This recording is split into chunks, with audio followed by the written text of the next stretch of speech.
Good evening, everybody. Welcome to the Mr. Reagan Prime podcast. Is it a podcast? Is it a live stream? I don't know what you call it. Let's just call it the least professional live stream / podcast on the internet, as you know. So we're gonna have a lot of fun today, and the reason we're gonna have fun is because I'm probably going to screw something up, and then you can watch and laugh and enjoy yourselves.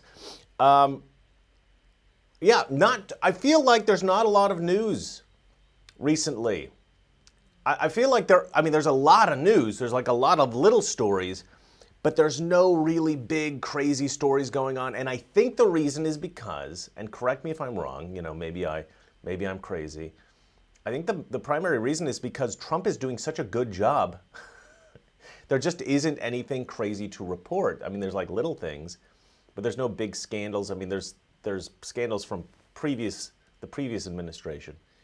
I think the one thing that we all feel like needs to happen in this world is like indictments. Those are like the big stories that we want to hear, right? We want to hear about politicians being indicted. We want to see people being hauled into court who deserve it, obviously. Criminals, actual criminals, corrupt politicians. I feel like conservatives in general just have this sense, it's not a sense, right? It's like, based on what we've seen in this world, based on what we've seen in politics over the past, 20 years, there are corrupt politicians.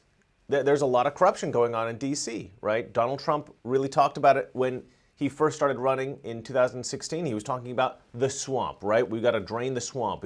He started talking about the deep state, right? And I did some research on the deep state, and I figured out exactly what it is. And I do think that there are ways that politicians and bureaucrats are able to skirt around laws, so they're not actually technically breaking the law, and so they can't they can't be arrested for that.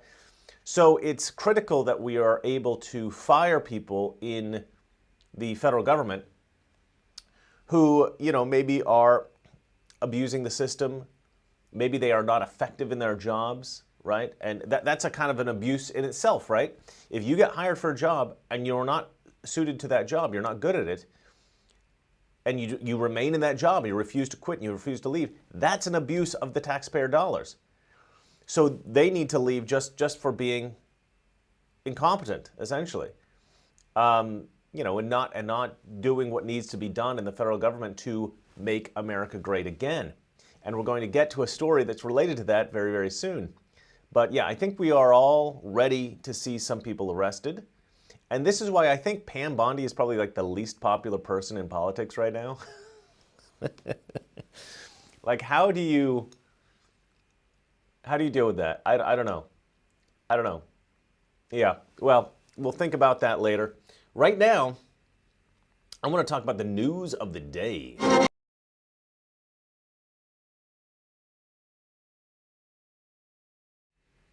I don't know if that graphic, it didn't look like it went for me. Let's.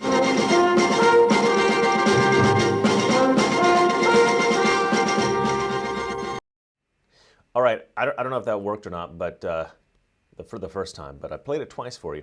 All right. Oh, I didn't set this up. Sorry, guys. You know what? I told you it was the least the least professional live stream on the YouTubes. All right. Let's get into it. Yeah, all right, we're good. I'm kind of centered a little bit. All right, let's have a look at this. So, Amuse. He posts some good stuff. I don't necessarily like how much he designs his posts, but I do love the guy, so I'm not going to give him too much crap for it. He's written quite a lot about this. Let's see here. Justice Ketanji Brown Jackson told the court that presidents should not be able to fire the PhDs and experts who run the government. She even argued presidents should avoid control over transportation and the economy. In a remarkable exchange, blah, blah, blah, blah, blah. Well, let's just listen to her exchange here.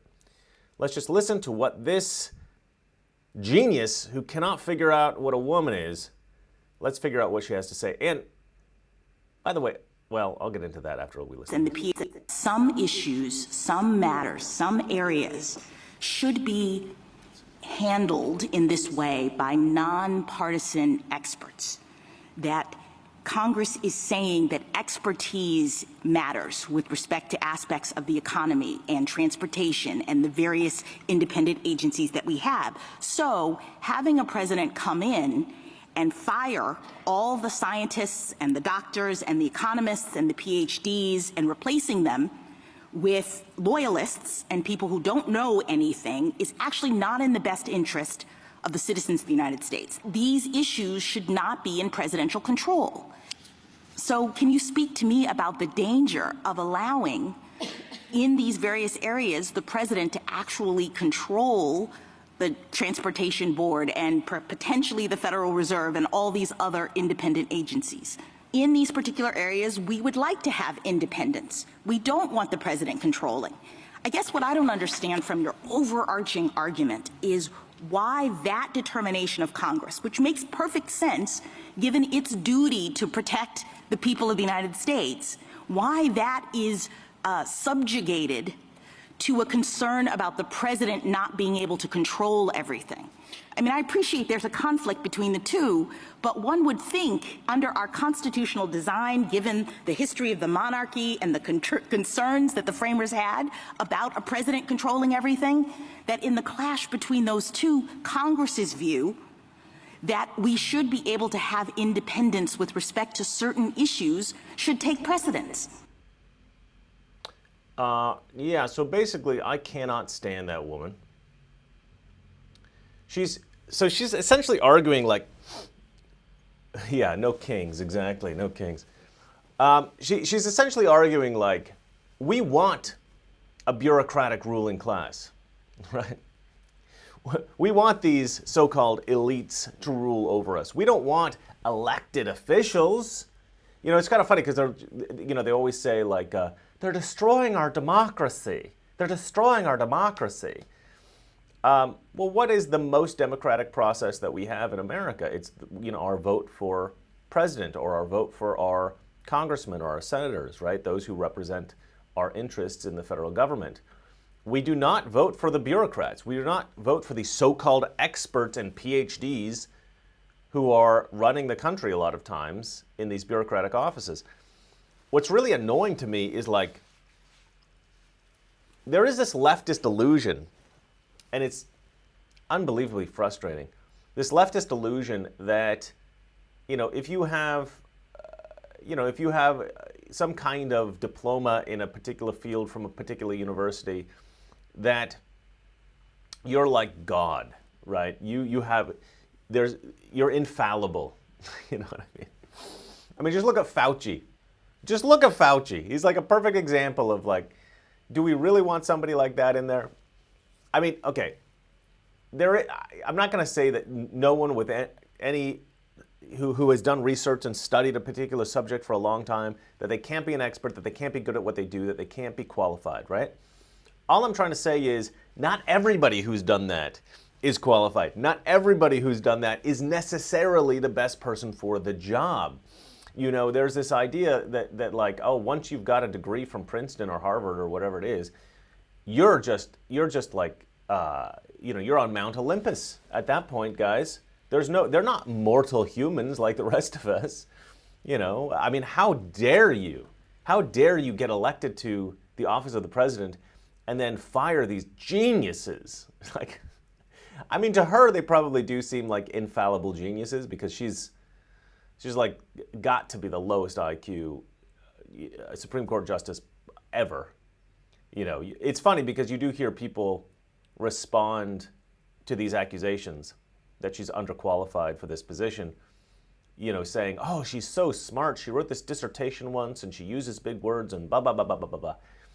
But we can like listen to what she says, right? We can read what she says, at the Supreme Court. And her arguments are so dumb. But that is kind of like the leftist way. I had a long discussion with this guy yesterday from the Netherlands. And, he was an intelligent guy, a little younger, probably like 30 or something like that. Younger for me. He was like 30. And, he'd never had a conversation, an in-depth conversation with a conservative before. Never in his life. I'm like, he goes, this is really fascinating because I've never actually had a conversation with somebody with this political perspective. And I'm just like, how do you go your entire life without ever having a political discussion with a conservative? I just don't understand. And obviously I had to educate him about, several things because Europeans have a very distorted view of America. They have a very distorted view of America. They have a very distorted view of Americans, and their starting point in terms of their logic. It's like sometimes leftist logic actually kind of makes sense, right? If you think through the logic of a leftist argument, it sometimes makes sense, but they're starting from a false premise, right? So they're starting from a premise like all white people are racist, or all conservatives are racist, or homophobic, or sexist. We live in a patriarchy, right? These kinds of arguments, right? So this is the fundamental truth that they're starting with, and then they're like, okay, how do we deal with this situation in society? And if you actually follow the logic of the left, and you hypothetically just believe their starting premise, their ideas kind of make sense. You're like, oh, okay, yeah, that would make sense in a universe in which all straight white men were horrible, racist, misogynist a-holes. Yeah, that would make sense. But we don't live in that universe, So they're just working with a completely different set of facts is the problem. And you've heard probably that argument from leftists even. I mean, there are people who recognize that we're starting our philosophical ideas or our logical contemplations about how we should improve the country from a very different set of baseline facts. You've probably heard that from a leftist, actually. But the crazy thing is, the leftists never sit there and go, are we the baddies, right? Are we the ones that have all the facts wrong? You never hear them say that or think anything like that. But it's, yeah. I think the conservatives are good because we do check out our own shortcomings. We are willing to be a little bit self-reflective, which I think is really, really critical. And this is why I think we keep winning the argument on almost every issue, and we're getting better and better, and the left is getting worse and worse. But anyway, Ketanji Brown Jackson, complete waste of space. Like, how do you get rid of a Supreme Court justice? They're there for life, ladies and gentlemen. She is there for life. Like, what did we do? I mean, I think there is a way to impeach a Supreme Court justice, but I don't think you can do it on the basis of IQ. I wish we could. I wish we could. And people are going to say that's racist. They're going to be like, oh, she's black, so you hate her because she's a black woman, and therefore you're racist because you're saying she has a low IQ. Like, you think all black people have a low IQ. Blah, blah, blah, blah. No. Because and this is why this is such a dumb argument, because our favorite Supreme Court justice, as we all know, is Clarence Thomas. We love Clarence Thomas. We think he's like, that guy's the man, So it's not about race, guys. It's not about race. It's about her. It is about her specifically. All right, let's move on to the next story. All right, this is from... what is this, PM Post Millennial? Yeah, Post Millennial. This is a weird story, guys. The DC pipe bomb suspect was a brony. I don't know if you know what a brony is. I met a guy. I was in some kind of like, I don't know, it was like it was like a web series or something like that. I'm not really sure. It was a pretty elaborate production. Out in Hollywood, I got cast for this role. It was kind of a funny, silly project. And I had met some other cool actors, and we were having a pretty good time. But one of the actors they brought in was a really super nerdy guy, very antisocial. Honestly, I don't even remember how he got the part because he was so kind of a weird dude. And he's like, and he was like openly like, I'm a brony. And I had kind of vaguely heard of this, like grown men who like this show My Little Pony, the cartoon show. And I remember My Little Pony when I was a child. My sister liked My Little Pony, but now they're like a little bit more, I don't know, cool or something. I don't know. So these guys, there are these grown men who watch My Little Pony, and they love it. And I was a little bit interested in this because I thought, because I like to write and I like Hollywood stuff. I like this kind of storytelling, and I like to know what's popular. And this kind of fascinated me because I was like, how is it that grown men are watching My Little Pony? Because I remember when I was a little boy, it was like something for my sister. Like she had the little dolls and everything. But we, guys weren't into My Little Pony. That's weird, So I don't know if it's a gay thing or I don't know what it is. But it was pretty popular there for a minute. This is maybe 10 years ago or something. And so the brony thing, that's a real thing. So this guy was, so people are suggesting that maybe this was a guy who was radicalized in some way online. And some people think it's like feds, right? Like feds came in and they were like, oh, let's target this guy. Let's encourage him to make bombs. Let's encourage him to put the bombs, by the RNC and the DNC. I don't know if all that's true. I think that's primarily speculation from people. But this is the kind of character I imagine who would do something antisocial like this.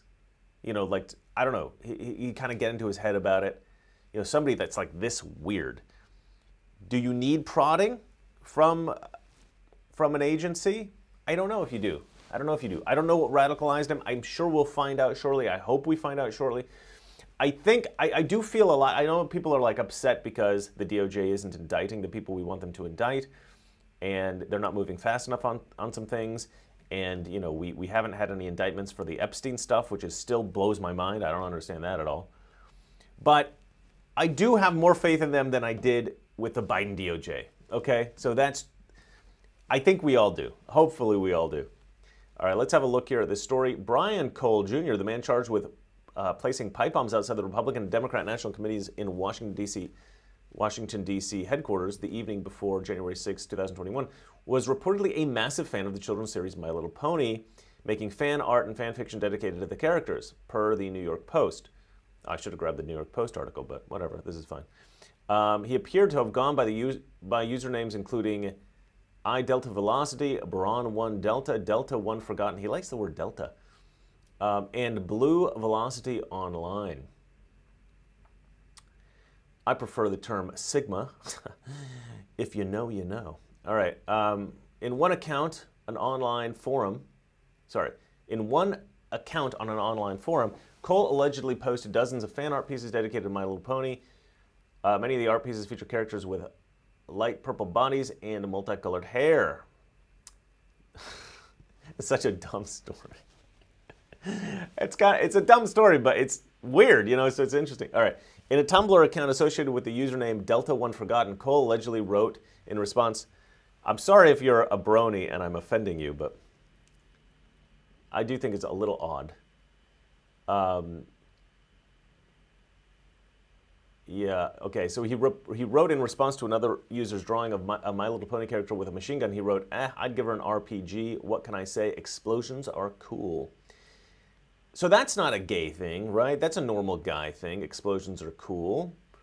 But, eerily related to his future actions.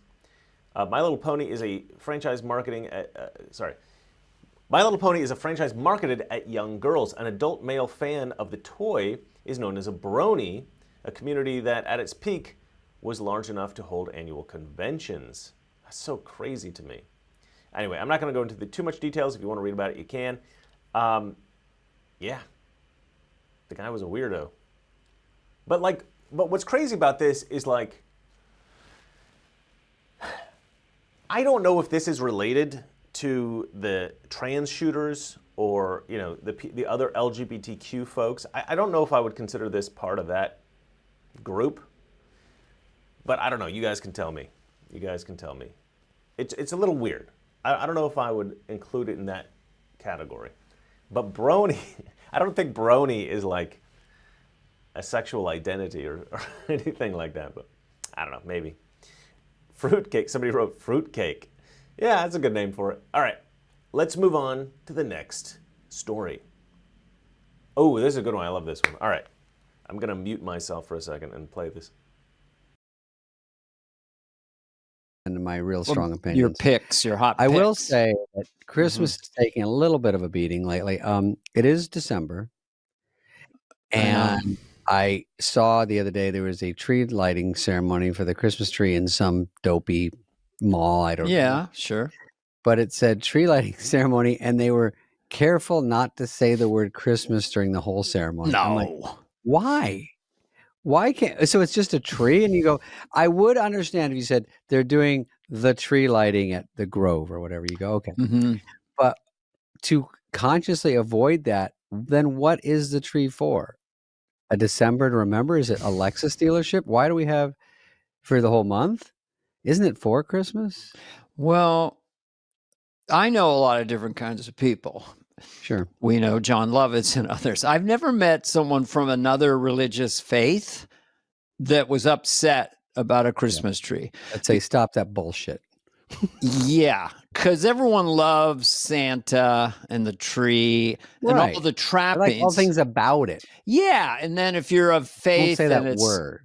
It's about Christianity. But I think at this point in America, it's just Christmas. It's Right. It's a fun holiday, and I don't like the thought police. I don't like that words I can't use. Right. I don't like the anti-Christian feel because Christmas to me wasn't really about that because I am Christian, but You're I'm like, I don't. secular. Yeah, I'm just You're more vague, elapsed. more spiritual, but just as like, is this where we get to hammer it? You can't say that about anyone else. You can't just sort of, we're taking a beating down in Africa. It's like, this is not the year to be Christian. I will tell you that. That's for sure. Yeah, there's a lot of that going on. A lot of that Yeah. is tough. So let's go back to the tree. We can call it a Christmas tree. I'm still going to go to these malls. I still don't want to offend people by saying it. But there's so many things with different religions. You're not allowed to slam someone else's religion. Well, I don't know. I would say I think the Christian faith has the best songs. There's some toe tappers in there. I mean, I saw Fiddle on the Roof, High Days, I know all that good, but, Silent Night, Jingle Bells, I mean, come on. It's not a close call. It's not a competition, but there's some Jingle good ones bells, that jingle bells, jingle all the way. Oh, can you finish it? Oh, I know that one. it I don't know would the be words. fun on an open what horse fun it is to ride. in an open horsey sleigh. What Cut was to going- YouTube shutting us down because it's a song. Yeah, our screens just went to black. But here's my real strong opinions. Ready? I want to hear them. Hot takes. Get on. All right, and then they get into talking about film stuff, which is also cool. You should watch that podcast; it's pretty good. I think David Spade is doing a lot of the heavy lifting here. Dana Carvey, I think he still kind of wants to defend the sort of status quo of like the leftists a little bit. He seems like a little bit hesitant to really dig in there and just be like, let's celebrate Christmas and it's a religious Christian holiday and like show a little respect. You know what I mean?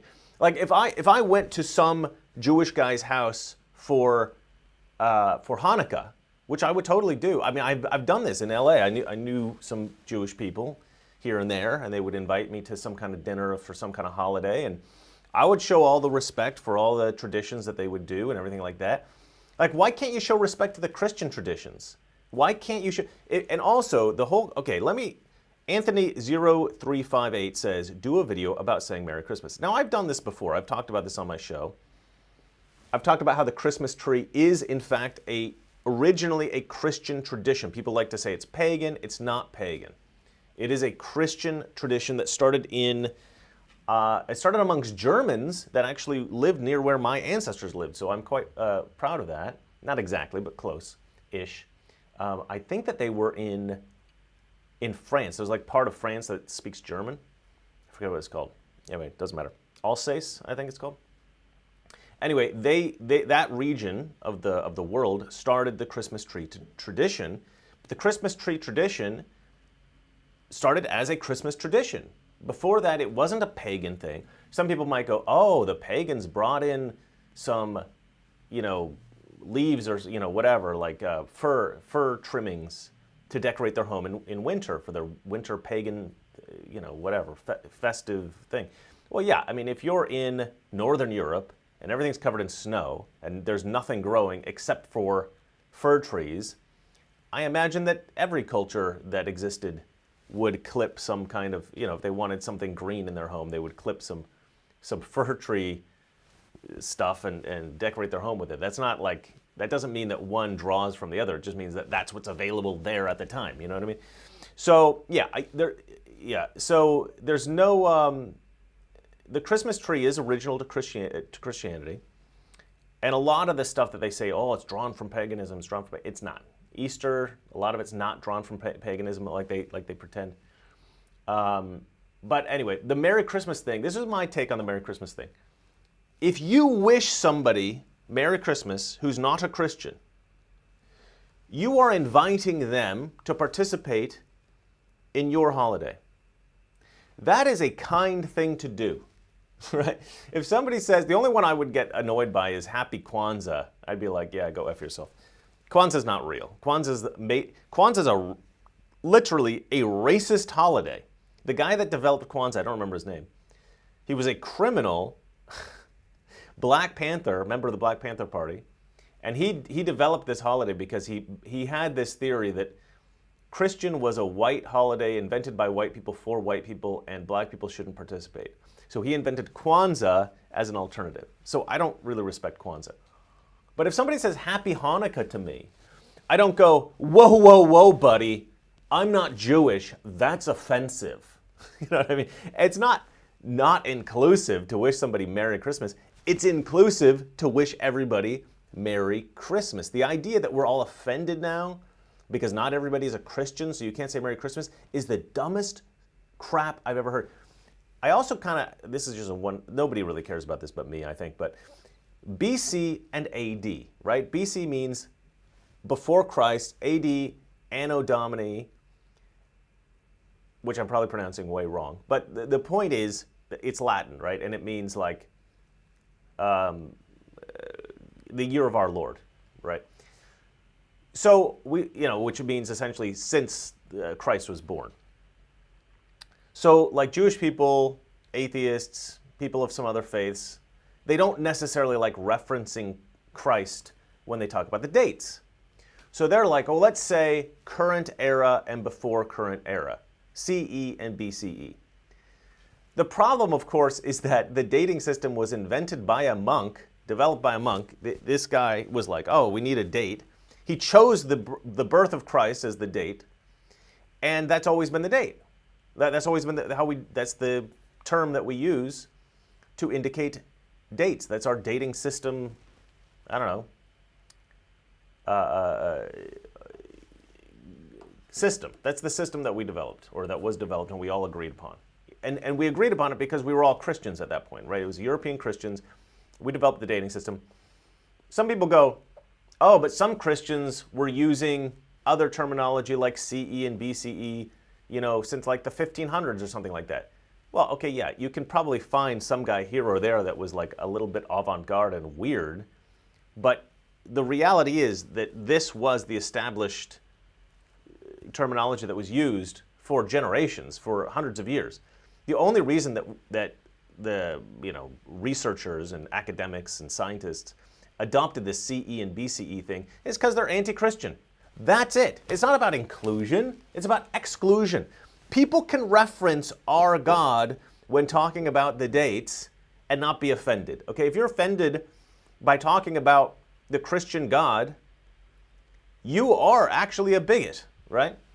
So we are essentially catering to the bigots. We are catering to people who hate Christianity and want to remove Christianity from the society and open discourse, that want to remove Christianity, from our culture and our government and everything, right? Even though all of Western civilization is based in, the Christian European tradition. Our government is based in the Christian European tradition. Our culture in America is based on the European Christian tradition. So even if you're not Christian, you should at least respect that, you know what I mean? But a lot of people don't. A lot of people really hate Christianity. And so for some reason our society's gone, oh, you hate Christianity? Oh, okay, I won't mention it then. I'm so sorry. I won't say Merry Christmas. I won't say BC. I won't say AD. We'll go with your little, current era thing. It's fine. It's all fine. It's all fine. Well, what if I hate Norse mythology, right? Should we stop saying Thursday because it references Thor? Should we stop saying Wednesday because it references Odin? It's ridiculous. Saturday references Saturn. Well, I just don't like Romans. I'm bigoted against the Romans. You need to call it whatever, the day that I want it to be called. Let's just number all the days, right? Then we take a religion out of it. That's freaking dumb, man. Anyway, Merry Christmas, everybody. On that note, Merry Christmas. Speaking of bigotry, I'm trying to get these. You guys don't care, but anyway, I'm trying to get some stuff done on like a website to sell some merchandise, and I'm having a lot of trouble because it's like, I don't know if it's because I'm using like Trump's image. I don't know if it's a copyright thing, but I don't know. I'm trying to work through it. I'll have some cool merchandise for you guys soon. It's going to be epic. The stuff I'm making is so much fun. If I can get it up on the site, I don't know if I can. Some of them will just be cartoony and fun. But anyway, let's move on. The next story. Okay, this is a good one. So, somebody named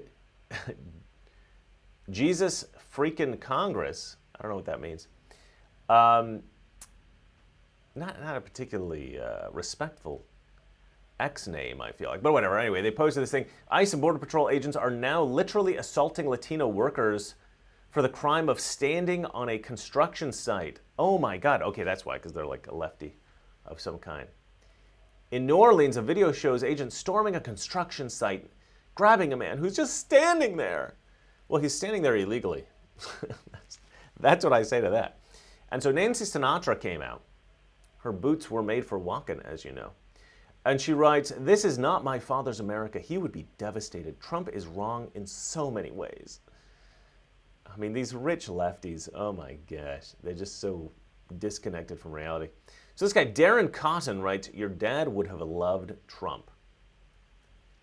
Which I think would be true in another universe. But unfortunately, they had met and they knew each other. And he didn't like him. And Nancy Sinatra said, "Do your homework before making a fool of yourself. My dad loathed Trump." Now, here's the thing. There was a couple of reasons for that. Some people cite this instance in which there was a kind of like an event at Trump's hotel in New Jersey, Atlantic City. I think that's where it was. And Frank Sinatra was supposed to sing there, and Sammy Davis Jr., and a couple of other names that nobody knew about. And somebody gave Donald Trump like the bill or something like that. They were like, "This is how much it's going to cost us." And Trump was like, "What the hell is this? This is like crazy expensive." And he goes, "Okay, I don't even know who these guys are. So like, why are we paying them this much?" And he's like, "Sammy Davis Jr. isn't really the draw. Frank Sinatra's the draw. So let's reduce the pay for Sammy Davis Jr. because he's not really the guy people are coming to see," which is actually a normal, reasonable business decision. But I guess Sammy Davis Jr. had some kind of surgery. He was kind of sick and he needed some money, and he died like a little while later. So he was trying to like earn some money for his family before he died. And Frank Sinatra felt like, obviously he sympathized with his friend, and he got really, really mad at Trump, and so he called off the whole thing, and this was like a bitter thing.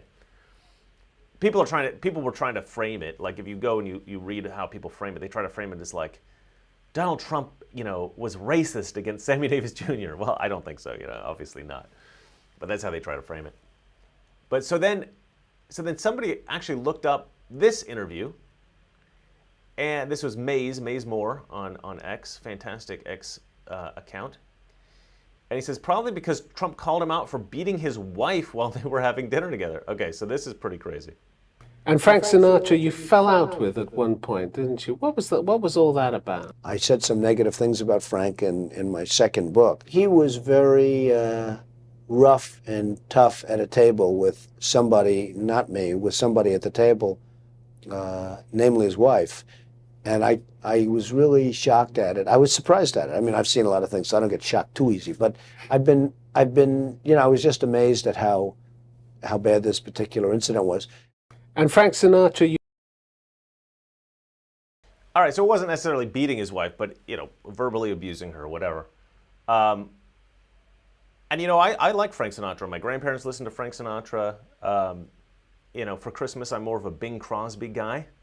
I think I would recommend everybody just listen to Bing Crosby at Christmas. I know probably some of you are listening to more modern artists, but if I go home for Christmas and my mother has on some more modern stuff, I always switch it out for the Bing Crosby. I prefer the old-fashioned stuff. But obviously Frank Sinatra is a legend. Everybody loves him. But yeah, this is the sort of dark side. Not every celebrity is who you want them to be necessarily. I like that Trump was like, I don't know if I should mention that it is his wife. And he's like, well, I probably wrote it in the book, didn't I? He's like, okay, namely his wife. He just kind of comes out with it. You can see it's kind of like the cogs turning there a little bit. But yeah, so that's kind of like a little bit of it's kind of funny, isn't it? It's like this celebrity feud that's gone on since the 80s or something. And it's still being brought up now on X. It's still stewing. It's still a problem. Frank Sinatra's dead, and we still have the feud going on. It's kind of crazy, but look, I think he'd probably be relatively respectful now that Frank Sinatra's gone and many, many years have passed. Trump's president. I mean, how must it be to become the president of the United States of America? First you become a billionaire. So the kids that bullied you at school or whatever it might be, the girlfriend that broke up with you in high school, whatever it might be, that's like the ultimate revenge, isn't it? You become a billionaire, like a famous billionaire in New York, That's got to be good. And then you accumulate a lot of haters that way because, you probably pushed a few people aside, probably pissed a few people off. I pissed off a guy just yesterday. I have no idea why. I asked his friends, I was like, what's that guy's deal? Does he not like me? They're like, no, he actually talks very highly of you. He likes you a lot. I'm like, why was he being such an asshole? They're like, we don't know. It was weird. So sometimes people just have a bad day. You know what I mean? Sometimes people just have a bad day. You got to kind of forgive them, move on. But I piss people off. Some people hate me. I don't know why. But imagine you become a billionaire, you accumulate all these haters, and then you go, you know what? I'm going to become president of the United States of America. And not only that, I'm going to become the greatest president ever. You know what I mean? I mean, anybody who's had a feud with Donald Trump over the years must be absolutely livid at this point in life. All right, let's move on to the next story. Okay, I love this. No more white guilt. This is an Elon Musk post, but he's amplifying a post by Mario Newfall, and he amplifies Mario Newfall's posts quite a lot. He's good at posting. Elon amplified my post once, just once, but it was a big one.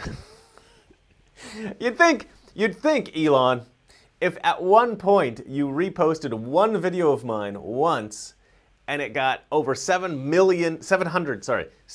million impressions on X, over 700 million according to Grok, I checked it out once, and it became like a viral sensation and it got on the national news, and Gavin Newsom made laws banning my videos, and there was this big... You'd think that occasionally you'd repost some of my other stuff.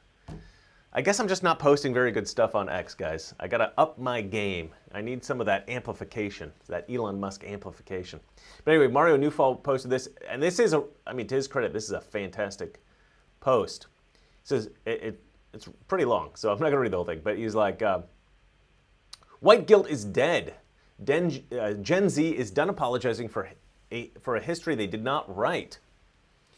For years, young people in the West, especially white men, have been told that they are the problem. They've been blamed for colonialism, slavery, inequality, and systems they didn't build and never benefited from. I think that's probably the sticking point with leftists. Leftists are probably like, but you do benefit from them. You benefit from them every day. This is actually a major part of the argument that I had with this guy from the Netherlands yesterday. This idea that the historical inequity gives white people an advantage. I'm like, well, it obviously doesn't give the millions of poor Americans an advantage. leftists never remember that, like, there are actually more poor white Americans than there are poor black Americans. They always focus on specific groups. They're like, yeah, but they're disproportionately poor. I'm like, yeah, that's because they hate white people. And they refuse to improve their lives because they hate white people. Oh, you want me to go work for a white company? F that. Anyway, I won't get into that right now. We're blamed for everything. That's true. In classrooms, on Netflix, in video games, in HR training sessions, in political speeches, the message has been constant.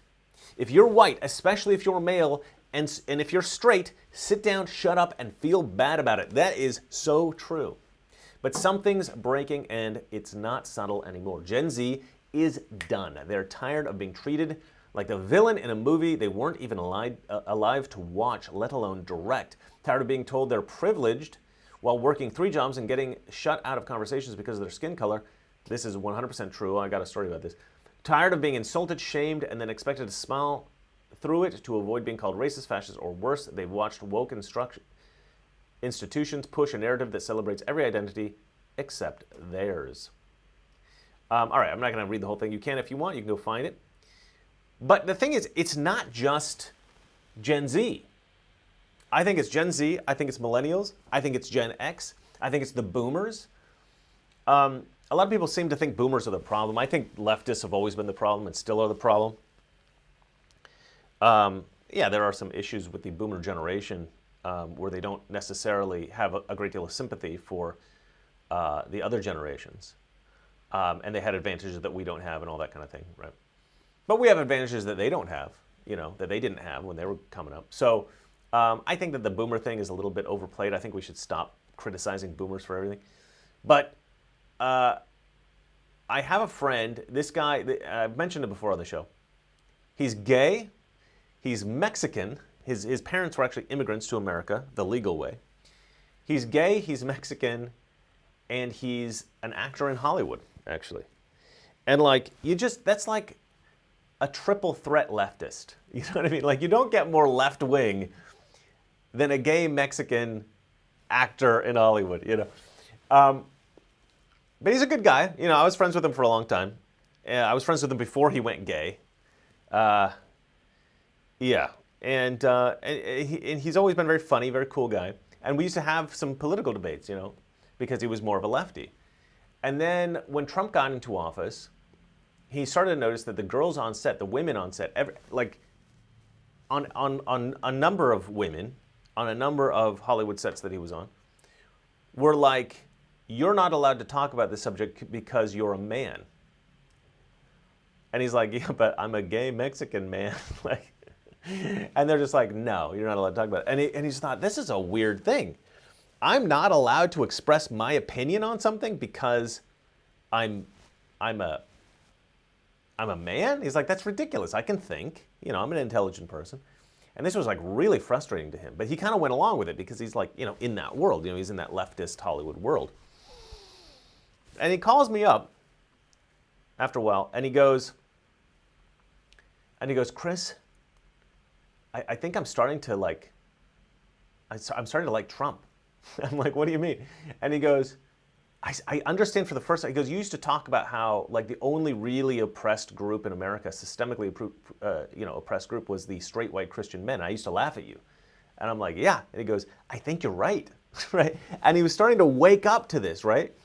And I don't know if it's the systems, like the way Mario Newfall is putting this in the post, is that it's the systems that people are against. I'm not sure it's the systems. I think it's partially like personal experience and how radical the left has become. I think it's those two things mainly. But the systems obviously generate a lot of that. The institutions, you might call them. But the institutions are also a huge problem in themselves. You know, Hollywood's constantly pushing certain ideas.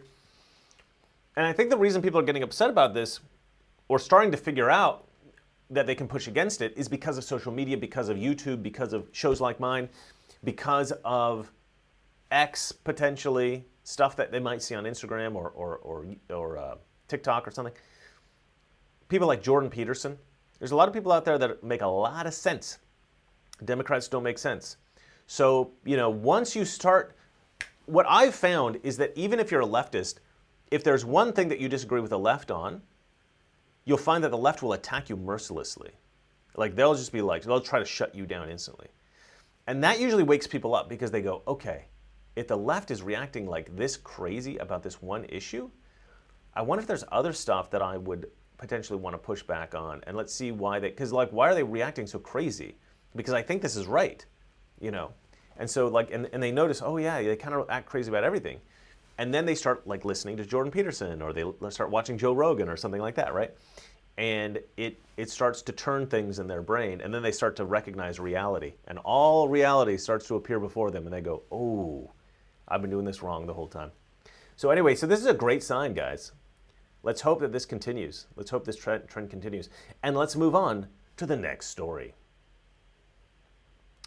Okay, this is not something that I want to dwell on for very long, but it's something I wanted to cover because I think it affects you guys primarily, anybody who uses X. So Molly Hemingway drew attention to this. On X, this guy got, let's see what they call it here. They call it restricted, or what do they call it? Why is this taking so long? What is going on here? All right, your post was detected by our systems and had its visibility limited for violating X rules. Specifically, we have determined that your post violated our rules against hateful conduct. And what this guy had written was, you know, look, buddy, all men are going to die one day. It would be wise to have a better religion than climate change. There is nothing that is offensive about that. There's nothing hateful about it. There's no reason for this to be a censored tweet or for this guy's account to be banned or restricted or anything like that. But so here's the reason that this tends to happen, in case people are wondering, I think. There are sort of like automatic YouTube algorithms, or YouTube X algorithms. Sorry, I'm a YouTuber, right? I'm on YouTube, so I'm more worried about that usually. But I never get this. Like, I can say crazy stuff that will get other people suspended, and I don't get suspended. I'm not sure why. And it might be because I have a blue check mark, right? Because I pay for X. So that might be why I'm not getting the restrictions as much. But yeah, people seem to get dinged for like really weird stuff, like totally appropriate, not offensive stuff. So I do think that whatever it is that does restrict people's posts is sometimes a little overly sensitive and it's not super accurate. So I do think they need to fix that. You know, other people have posted other things that, you know, have gotten them suspended, and it's stupid. You know, so it just happens. I just thought, you know, you guys might want to know if you use X and you get suspended for something stupid. It happens to a lot of people, and I do think Elon Musk needs to fix that. Anyway, let's move on to the next story. Oh yeah, this is... okay. So we talked the other day about how Netflix is buying Warner Brothers. They're trying to buy Warner Brothers. Might happen, might not happen. And so now a lot of people post. It's not just Jack Posobiec, but lots of people posting about this. This is ridiculous. This is a new Netflix show. Netflix, I think it's a film that they've created about a transgender coal miner. It's a man who dresses up like a woman. And, you know, his dream job is to be a coal miner in the coal mines. But the town doesn't accept him because he's trans. And so it's this coal miner's, you know, epic journey of trying to be included in the coal mines. Let's see here. A trans woman dreams of working the coal mines, but in a town steeped in superstition and patriarchy, Carlita must fight to earn her place underground. Golly. Oh my gosh. Could you be any more lame? It's so weird. I mean, it's like, it's this bizarre kind of propaganda. Let's see, Matthew Marsden. I usually like what he has to say. Let's read this. He says, and conservative investors continue to talk about cash return on investment on projects while the left is playing the long game by pushing leftist ideology and making movies no one wants to see. They know it's out there forever now, and they paid the creators and actors a crap ton of money doing it. Meanwhile, conservative creators and actors have to feed off scraps and make crappy Christian movies if they want to get a project made. Yeah, I mean, I kind of agree with that. I mean, obviously he's a conservative actor, so he's got a particular interest in this. Yeah, it's... Anyway, I don't want to dwell too much on this story. We all know Netflix is woke. So let's move on to the next story. Yeah, this is kind of a fun one. This woman freaks the frick out. I don't really know where you're going to find gas for under $2, but this woman found it. So let's go ahead and play this. Now, I ain't seen the gas. $1, let's just call it $1.83. I have not seen gas $1 and some change since the fucking early 2000s. I'm in Maverick right now. The fuck going on? What the hell going on? Now, I ain't seen the gas. Thank you, Donald Trump. I mean, I don't know why she doesn't put that in her video. Thank you. Thanks, Donald Trump. Look, I don't know if that's like that everywhere in the country. You guys can go ahead and throw that in the comments section here, but in the chat, I guess they call it. I'm so bad at live streaming. I don't even know. I don't even know what the terms are. Yeah, you can throw that up in the chat, what the gas is like where you live. But it's better. I think things are getting a little bit better. So when Donald Trump started making economic changes in the U.S. with the tariffs and all that kind of thing, the left really jumped on him, and they were like, this isn't going to work, everything you're doing is wrong, blah, blah, blah, blah. And as we saw that like grocery prices weren't going down super fast, gas prices weren't going down super fast, everybody was like, what Trump did isn't working, right? What Trump's doing isn't working. And they're trying to hammer him on that for the midterms and everything. But I think that Donald Trump is actually making long-term strategic moves that may not have an immediate impact, but will have impact down the road. And that's a strategy. It's a little bit of a dangerous strategy because you're potentially risking losing the midterms, which would be devastating. But when these things pay off, they pay off for a much longer amount of time. They're more robust, right? Hopefully for a really long time. So Donald Trump is actually trying to like firm up the foundations of our country, firm up the foundations of the economy. He's not just trying to make a quick fix so that, we can win. It's not a political strategy. It's not a gimmick. Donald Trump is actually trying to improve the country. We're trying to make America great again. A lot of people are saying that gas is pretty crazy in some of the places in the country. But it was kind of funny to listen to this woman freak out. I don't think gas has come down as much as it could. Obviously we still have some work to do, but I do think it will. I think we're going to get an economy here shortly, which everybody will be really, really happy with. But, it just takes time. Let's move on to the next story. So this one, this one's fantastic. I just found this just before I came on air, so I haven't read it, so let's have a look. Tom Homan looking at Ilhan Omar's immigration files over alleged fraudulent marriage to her brother. So she could potentially have her citizenship revoked and whoosh, deported. Could you imagine? Oh my gosh. Ilhan the Terrible. It's a good name for her. That's a super villain name. I'm gonna remember that one. All right. Trump administration border czar Tom Homan said in an interview Monday night on Newsmax that he had asked for the immigration records of Ilhan Omar. You know what? Let's just watch the border czar Tom Homan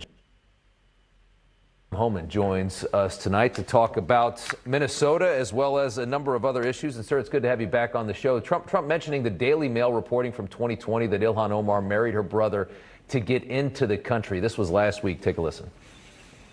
Look at their nation. Look how bad their nation is. It's not even a nation. It's just people walking around killing each other. They've taken billions and billions of dollars. They have a representative, Ilhan Omar, who they say married her brother. It's a fraud. Calls that a fraud. It's a story that has never been successfully refuted, even though it's now a 5-year-old story. That's clearly a deportable offense. Is there an investigation into that? I just got advised by a fraud investigator the other day on that. I asked the question, who reviewed the file and says that there was immigration fraud involved. The statute of limitations became an issue in the last 4 years when this was first brought up. Who was president? Who ran DOJ? So pulling the records now, pulling the files, and we're looking at, but this fraud investigator, who I know personally, one of the best fraud investigators in HSI, Homeland Security Investigations, said there's no doubt he reviewed the file. So I'm running that down this week, matter of fact, and we'll see. It's tremendous that, I mean, and according to the Secretary, Kristi Noem of DHS, she said nearly 50% of the visas are fraudulent in this community. I mean, that would mean that half the Somali refugees are here in some way illegally. What's going to happen? Is something's actually going to happen? Are there going to be people stripped of their visas, deported? Are we going to see that? Absolutely. I mean, those days are over. Thank God President Trump's in the White House. We're going to look at all of them. I mean, we're going to look at those here illegally, of course. We're going to look at those here under a visa or some sort of, immigration process that are criminals. We're going to look at the national security threats. But those who came through a process that weren't properly vetted, who didn't provide documentation, who slipped through the Biden's weak processes on, giving visas and temporary, whether student visas or visitors visas or whatever. All right, you can go watch that on X or YouTube or whatever. Yeah, it's on YouTube here. I really just wanted to focus on the Ilhan Omar part of it. But it's fantastic that they're looking at the visas of all of these illegal, well, I guess they're legal immigrants. But, there are so many absolutely fraudulent asylum cases. It's insane. I've met people who openly talk about their fake asylum cases, like Uber drivers will just talk about it openly with you in LA. It's crazy. So, yeah, he needs to look at all this stuff. But man, could you imagine? Now, here's if you're wondering about Ilhan Omar's brother, so here's the thing. I've looked this up. I've tried to get Grok. I've tried to ask AI. Grok is the best one. Grok is by far the best one. If you want the real information, you got to go to Grok. And even Grok is too leftist sometimes, because I think Grok is too ready to accept what academics say is true, because academics are experts, supposedly, right? But Grok doesn't always take into account the fact that, you can put that into your custom settings, I think. Tell Grok, take into account the fact that the vast majority of academics are left-wing, and account for that when you are assessing the data or statistics or studies, I guess you could put studies, that have been produced by academics, right? And then, Grok will be a little bit more skeptical of any information that comes from academia because, oftentimes, obviously, BS. But anyway, I still think Grok is the best way to go through these things. And I said, Grok is, did Ilhan Omar marry her brother? And Grok's like, there's no evidence. There's no evidence. And I was like, I think I did see some evidence. And this was the evidence, right? And they referenced it on Newsmax there. Rob Schmidt referenced it on Newsmax. Even more handsome in real life, by the way, Rob Schmidt. Offensively handsome. You stand with that, and he's very tall. So you're standing with that guy, you're like, I don't want to say any swear words. Somebody was just upset about swear words on here because the woman who in the gas video said the F word. And I did notice it, but what am I supposed to do? Point it out and talk about it? Nah, just whatever. I'm trying to pretend that it didn't happen. Okay. Yeah, it's ugly. It's vulgar. I don't know why people talk like that all the time. Anyway, so Ilhan Omar did marry her brother, and said she would do what she had to get him papers to keep him in the U.S. Reveals a Somali community leader. So basically, the reason that Grok doesn't believe this is because it's a kind of he said, she said thing, right? Where, this journalist found somebody within the Somali community who was willing to say, yeah, this is what happened, everybody knows it. And Ilhan Omar was brought up, obviously, in the media, and Ilhan Omar said, no, I didn't marry my brother. And that's sort of the only evidence we have. It's a he said, she said type of a thing. But people, it does look like her, right? They do kind of look similar. Yeah. So if you want to read about this and you want to find out what exactly is going on with Ilhan Omar and her brother, this was sort of the original bombshell news article. And there is some like weird things about it. Like,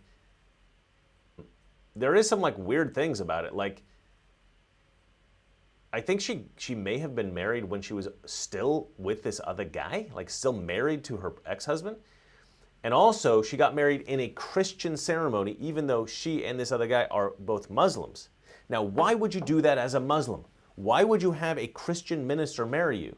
Well, if you don't believe in Christianity, then the sanctity of marriage, because you were married from a Christian minister, potentially nullified. Doesn't actually make any difference. You don't actually respect it, because we all know that Ilhan Omar is a nasty, bigoted, vile person, and she probably just hates Christians and Christianity anyway. And she just thought it was, you know, that's my guess. That's how I'm piecing that together.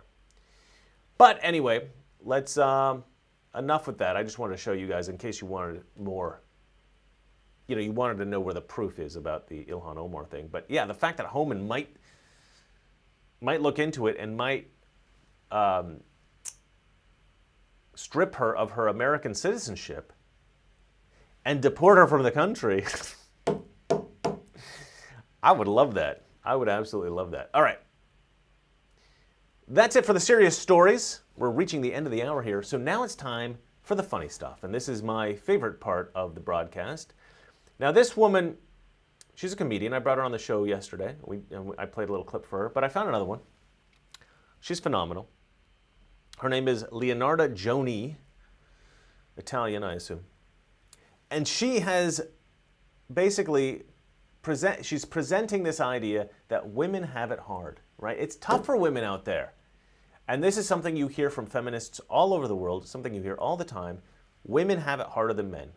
It's twice as hard, 3 times as hard. Women have to work 3 times as hard as a man, you know, just for the same result, the same kind of a return. I think that's obviously BS. I think actually straight white men have to work harder than anybody. We have to work 10 times harder than everybody, and we still don't get any kind of respect in the society. But she's presenting this case. Women have it hard, right? Women have it difficult. This is the beginning of her comedy bit here. Not being a woman in general, right, ladies? I'm just kidding. It's easy. Shut up, bitches. We have everything. We have everything we've ever wanted, and we're still not happy. I think we're the problem. Anyway, I love that. And I condone the swearing there because it was funny. If swearing's funny, I think it's okay. That's my rule. If swearing somehow enhances the comedy, I'm good with it. So anyway, I just thought that was really funny. I don't know if there's... So this is her... I don't know why I'm promoting her stuff, but yeah, if you want to go see one of her shows, there they are. There they are. Pause it and go back. Anyway, there's probably some funny... I'm not going to go through the comments here, but she's great. I love her stuff. I hope she keeps producing amazing comedy bits and I can keep showing them on my show. But we got another one here. This one's kind of quiet, so I think I got to ramp up the volume on this one. All right, let's see here. Do you guys think trans women still need to get prostate exams? Yeah. Do you think, like, the doctor plays along? Like, do you think a trans woman walks into the doctor's office and the doctor's like, all right, ma'am.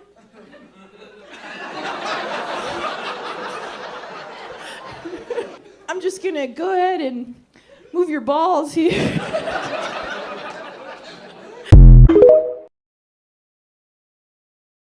Anyway, so I thought that was pretty funny too. It's weird that I'm only playing female comedians. I don't even really think female comedians are the thing, except for those two, my friend Chrissy Mayer and Roseanne Barr. Those are the 4 that I like. But you know what? I think part of the problem is like a lot of men aren't really allowed to make these kinds of jokes anymore. We've kind of been comedically castrated. You know, I think people are afraid to make certain jokes. So, you know, if you're a woman, you can gotta get away with a lot more. So, yeah. Everything's fine over here has posted a comment that I think is worth reading. He wrote, "It's ma'am." One of the greatest clips to go viral on the internet ever. All right, so I think it's time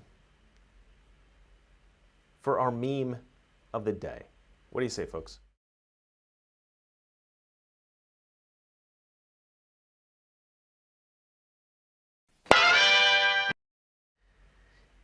All right, so this is our meme of the day. 13% of smoke alarms commit 60% of the beeps.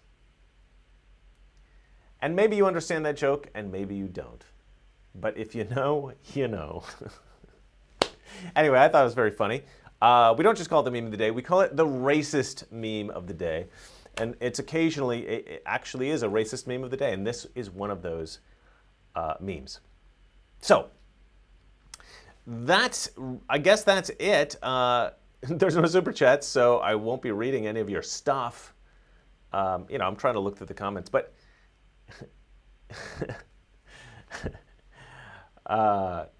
but anyway, you guys are amazing anyway. I love all of you that come on and watch the show. I'm trying to build this live stream up. I'm only getting about 2,000 views per live stream, which is really sad. I used to get a lot more for my live streams. And hopefully we can build this up over time. So tell your friends, like, share, subscribe, and hopefully we can build this up over time. Anyway, thanks for watching. You guys are the best supporters, the best fans in all of the YouTube universe. I appreciate you guys. Common sense, and I learn from you when I read the comments, so I'll be doing that tonight or tomorrow. Tomorrow morning, I have a really, really funny YouTube video coming out tomorrow morning, so look out for that. It's the top 10 Donald Trump greatest hits, and it is like I compiled all the funny stuff that Trump has said over the years, and I didn't include it all. But I did include 16 comedic moments. And they are all top tier, guys. They are all top shelf comedic moments. And I highly recommend watching that. Hopefully I'll have some Christmas merch for you guys and you can all pour money into my bank account. I don't make that much money on merch. I make almost nothing. But I like to produce it anyway, just in case you guys want it, because I have some good ideas. I think I have some good ideas for merch. It's stuff that I would want, so it's stuff I'll probably buy and send to my own family. Anyway, I appreciate you guys watching. That's it for me. We'll be back tomorrow. Remember, it's not that our liberal friends are ignorant. It's just they know so much that is not so. All right, good night, guys.